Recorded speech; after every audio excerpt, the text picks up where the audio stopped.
আগামী ৭ ফেব্রুয়ারি ভারত ও শ্রীলঙ্কায় শুরু হতে যাচ্ছে টি-20 বিশ্বকাপের এবারের আসর। আর এই বিশ্বকাপে বাংলাদেশের গ্রুপ পর্বের সব খেলাই ভারতে। কিন্তু ভারতীয় ক্রিকেট বোর্ডের হস্তক্ষেপে মোস্তাফিজুর রহমানকে আইপিএল থেকে বাদ দেওয়ার পর নিরাপত্তা ইস্যুতে বাংলাদেশ ভারতে না খেলার শক্ত অবস্থান নিয়েছে।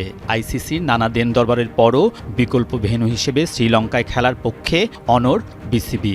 আন্তর্জাতিক গণমাধ্যমের রিপোর্ট অনুযায়ী আইসিসিও কঠোর অবস্থানে দিচ্ছে নানা চাপ।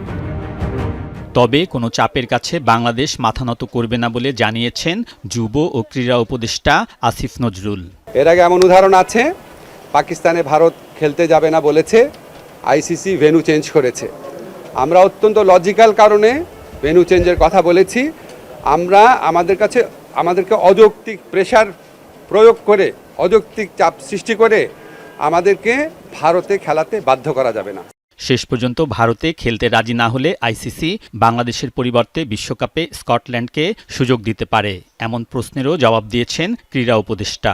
আমার জানা মতে এমন কিছু শুনি নাই যে আমাদের বাদ দিয়ে স্কটল্যান্ডকে নিবে।